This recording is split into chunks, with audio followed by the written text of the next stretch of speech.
Hey, what's up, everyone? How is everyone doing out there today? Welcome back to Wildcat MTG. It is Brothers War time. I'm actually really excited about this set. This is kind of one of those sets that I've had circled on my calendar since the beginning of the year. I think a lot of us have, to be completely honest. And now that all the cards from the set have been previewed, we can start having conversations about which cards are going to be most impactful. So today I present to you my top 10 cards that I am most excited about. And I want to make sure I distinguish that fact right from the jump here. I'm talking about cards today that I am personally excited about, cards that I want to play with. But I'm not necessarily talking about cards that I think are going to be the most impactful to a particular format or even the most powerful cards. These are cards that simply draw my interest because of something they do. And yeah, there's going to be some power mixed in there. But again, I want to make sure I'm distinguishing right from the very get-go that this is not necessarily a list of most powerful cards, because I think so much of that is going to be dependent on what format you're talking about. And that would just be too long. So instead, this is more or less cards that I am just personally excited to get my hands on and play with. So with that being said, let's go ahead and dive on in, and let's start with number 10. Okay, so coming in at number 10, we have Rescue Retriever, and what can I say? I'm a sucker for a really good animal card, and I love the idea of this dog rescuer, this Rescue Retriever coming to the aid of the soldiers on the battlefield. Soldiers is a central tribal theme of this particular set. It's a tribe that's getting a lot of support from it, and this card is not going to be the most powerful card. It's not going to be the most monetarily impactful or expensive card, but I do love what it does. So it's a little, a high casting cost. It is a 5 CMC with, that comes on a 3/3 body, but it does have flash. And when it comes into the battlefield, it's giving a +1/+1 counter to each of the other soldiers that you control. So it's giving a little bit better than an Anthem. It's giving them actual counters. And then it's preventing all damage that would be dealt to other attacking soldiers you control. So I really like it as you're using the first few turns of the game to sort of set up your board state, and you're swinging in, and then almost like a combat trick, you can flash this in after blockers have already been declared, so that you're getting the benefit of those, and it's helping you either establish winning attack strategy by pushing through damage or setting up unfavorable matchups for your opponent. And again, then it's preventing all that combat damage to your soldier buddies as well. So at number 10, that is Rescue Retriever, Bestis Boyo, and let's go ahead and move on to number 9. Oh man, so at number 9 we have Blade Coil Serpent, and this card is doing a whole lot. So it is a 6 CMC for a 5/4 body, which is reasonable. It's not great by today's standards, but it's okay. But then for every, when it enters the battlefield, for every 2 blue mana that was spent to cast it, you draw a card. For every 2 black mana that was spent to cast it, each opponent discards a card. And then for every 2 red mana spent to cast it, it comes in the battlefield with a +1 on it, and it's gaining trample and haste until end of turn. And there's also an X as part of the CMC, as part of the casting cost, so you can actually overspend if you've got excess mana. As somebody who really enjoys playing the color combination of Grixis, this card, it doesn't even have to be necessarily Grixis to generate value out of it, right? But I love this card as a potential. It's cantripping itself if you're spending 2 blue mana, so it's replacing itself by allowing you to draw 1 or more cards. It becomes a really good finisher by giving itself, by generating trample and haste until end of turn, and also coming in with extra power. And of course, every 2 black mana, each opponent discarding a card is really helping you gain resource advantage by making your opponents discard a card. The fact that you can actually even overspend on this card and spend more than the 6 mana to generate additional value is just crazy. Like, when I read this card, I was like, well, I know that I'll be collecting 4 copies of this because I have several decks this is going to go into. And it doesn't even necessarily have to be Grixis, right? It does nothing that says you can't be running it in Rakdos or Dimir or any combination of those 3 colors. Obviously, it's got a little bit more if you're playing Grixis and you're using it for all 3 of the benefits, but the fact that it's rewarding you for every 2 mana of a particular, or every 2 pips that you spend of a particular mana type, this card is just doing a whole lot. I'm very excited about obtaining copies of this card and throwing them in a myriad of decks. Okay, so next up at number 8, I have Misery Shadow, and I am a sucker for a card that has a good passive effect to it, something that, without you having to invest additional mana, and it just by sitting on the battlefield is contributing towards your cause in some fashion. And that's what I really like about this card. So it is 2 for a 2/2, but it also reads, if creature an opponent controls would die, exile it instead. And I enjoy that this card is helping cut down on any sort of graveyard recursion that your opponent might be doing in terms of those strategies. It also has for 1 colorless mana, and I think the colorless mana is important. Misery's Shadow gets +1/+1 till end of turn. So this is a card, we've seen this card type since the very beginning of Magic with cards that are, you can invest additional mana to pump it up until the end of the turn. But instead of it being black mana, it being colorless really means that this card is a lot more versatile.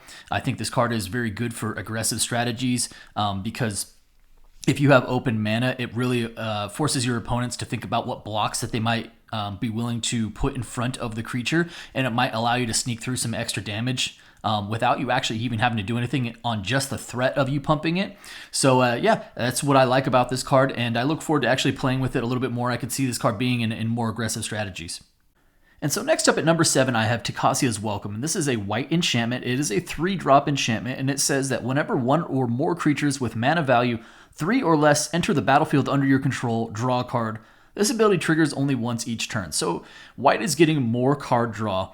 And admittedly, this card is a little bit hard for me to grade because it is an enchantment. It's not really impacting the board state in a way that a creature is, and that's a lot to give up as a 3-drop. But there's still something to, if you're employing a creature strategy and you're low to the ground, that usually you start running a little bit low on fuel later on, right? You start running out low on hand size. And I like that this enchantment will withstand most board wipes and stay on the battlefield throughout this, so that as you're drawing additional creatures or playing additional creatures, most additional creatures, you're generating additional value off of it. And what I like about this is I think this is going to work well in token strategies. I really like this as a potential commander card, especially ones that have the ability, decks that have the ability to generate tokens on your opponent's control. I mean, as a 3-drop enchantment, you could still make your way around the board and feasibly draw 3 or 4 cards off of it before it even gets back to your turn. So that's something I really think has a high upside for this card in terms of card draw. And I think I'll be employing it in at least a few decks. All right, so next up at number 6, I have Mechanized Warfare. This is a 3-drop red enchantment, and it reads, if a red or artifact source you control would deal damage to an opponent or a permanent opponent controls, it deals that much damage +1 instead. So a little bit of the same issue I have with this card is the same as the previous card, in that it is a 3-drop enchantment, and it's not really impacting the board state the turn that you play it. That being said, we've seen cards like this before where, if a red source would deal damage, it deals, +1 or +2. But this card is a little bit different in that it also lends itself to artifact sources you control.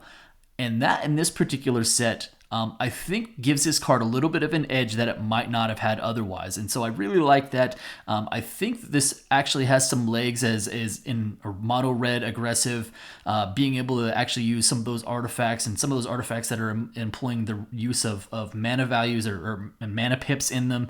I'm excited to see if this card actually then becomes a little bit more playable because it has the extra line of text where it allows for artifacts to contribute towards that with the extra damage, because that extra damage can add up quickly. So Mechanized Warfare, let's see how that one turns out.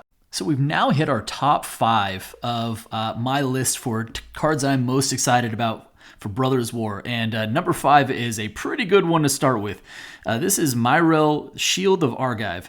And it is a legendary human soldier. It is 4 for a 3/4, and there's a lot going on here. So during your turn, your opponents can't cast spells or activate abilities of artifacts, creatures, and enchantments. And then next up, whenever the Shield of Argive attacks, create X 1/1 colorless soldier artifact creature tokens, where X is the number of soldiers you control. There's a lot to like about this card. I think that this card is pretty much just a kill on sight. Because if your opponent can't answer to it, things spiral out of control for them very quickly. I really like this as the card that you're playing, and if it goes unchecked, then you're swinging with it on your attack phase the next turn, and that's where your Rescue Retriever comes into play. So kind of nice little combo as far as cards that pair well together in this list. But again, I think this card is just doing a whole lot. The fact that it's, for every soldier you have, so if you're swinging with 3 soldiers, then you're getting 3 more.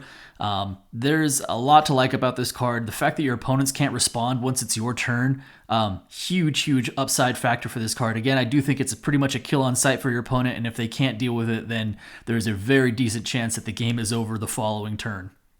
Next up at number 4 is a card that I think has the potential to be very, very impactful for constructed sideboards, and that is the Stone Brain. This is a legendary artifact for 2 mana, and when you pay 2 mana and tap it, you exile the Stone Brain and you choose a card name. Search target opponent's graveyard, hand, and library for up to 4 cards with that name and exile them. That player shuffles, then draws a card for each card exiled from their hand this way. Activate only as a sorcery.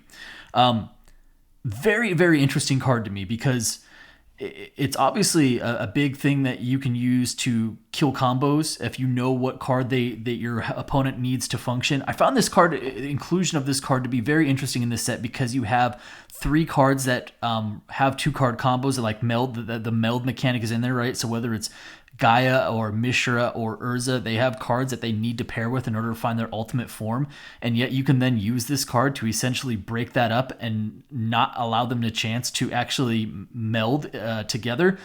Not only that, as far as other combo decks, I mean, notice that this card actually just says that you can name a card and then remove up to 4 cards. That can actually include basic lands. So if you know your opponent is running very limited mana sources as far as cards that are allowing them to tap for a certain mana, you can just get rid of all of those cards. You can get a combo piece and get rid of all of those cards. This card seems very, very powerful. And I know that it says that it can only be activated as a sorcery, but much like when you play a Planeswalker, if the card actually resolves, you still hold priority. So you can still use, much like a Planeswalker, you can still use that loyalty ability before your opponent can respond, which means you can still tap and exile and then essentially activate this card before your opponent has a chance to respond if the card resolves. The Stone Brain is definitely a card that is going to be on my watch list as far as a card that I think actually has real competitive impact. And we'll see where this goes. But this card seems really strong. Okay, so this card had to be somewhere on this list, right? At number 3, we have Gix, Yawgmoth Praetor. And so another super powerful Praetor. And yeah, it's on the list. 3 for a 3/3. Whenever a creature deals combat damage to one of your opponents, its controller may pay 1 life. If they do, they draw a card. And then for 4 colorless and 3 black mana, discard X cards, exile the top X cards of target opponent's library. You may play lands and cast spells from among those cards exiled this way without paying their mana cost. A lot to unpack here. So 3 for a 3/3. The body is fine. The mana cost for the body is also fine. I really think this card is very strong in Commander. It's incentivizing politically your opponents to attack each other because they're drawing cards off of your cards and they're not benefiting from then hitting you. So I think that this card is excellent for that. But this second part here, where for 4 and 3 colorless, you can discard X cards and then just play the top X cards of your opponent's library as lands and without paying mana value.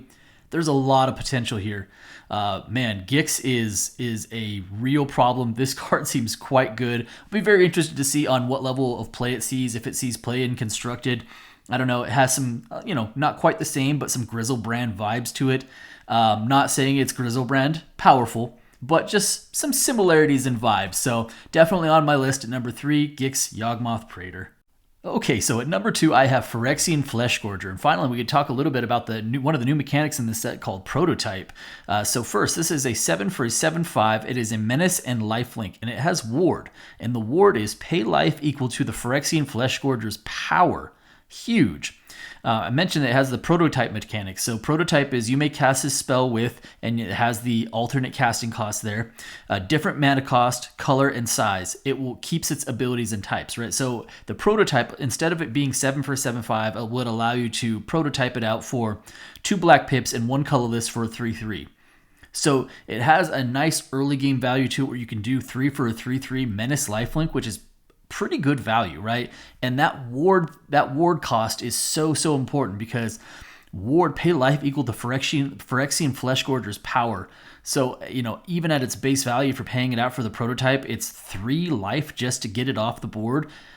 This card is really, really solid as a reanimation target, so you can play it early, let it die, get some lifelink out of it, maybe sap some of your opponent's life with the ward, and then, reanimate it onto the battlefield or just hard cast it later on. I'm not sure that this is like Worm Coil Engine good, but I think it's I think it's close. I really like that ward cost. It really makes it so that if it's not a board wipe getting it off the battlefield, it's very, very difficult otherwise. So I'll be interested to see what sort of level of play this sees. I will definitely be including it at least a few decks just because I think it's very cool, very powerful. So number 2, that's Phyrexian Fleshgorger. Okay, so here it is, my number 1 card that I am most excited for. And I've mentioned, several things along the way. Abilities, I like static abilities. I like things that, you don't have to necessarily dump additional resources to, yada, yada, yada. And you know what else I really like? Magical Christmas Land.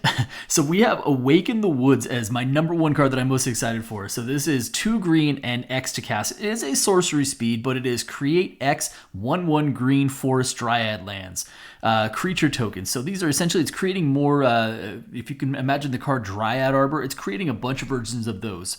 And so this card to me has so many cool possibilities to it, whether you're playing landfall triggers or whether you just want to ramp out and cheat out more lands. I like the ability to create these Dryad Arbors. And yes, they are creature tokens. They do have summoning sickness, so you cannot cast them and tap them for mana right away. And yes, because they're creatures, they are susceptible to removal, and that's fine. But what I enjoy about this is that it has good early game and late game.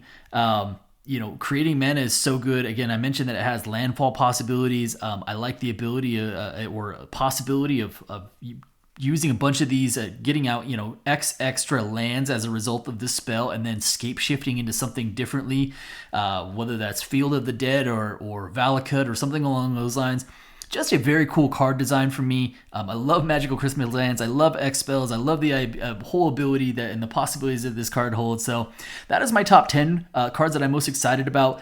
I hope you guys enjoyed the list. What are you guys most excited about? Drop me some comments. What are some of the cards that you looked over and really excite you? And even if it's not necessarily the most powerful, just because you want to Timmy it out and you want to look at this card or potential cards as cards that you just think you're enjoying. I'd love to hear your comments.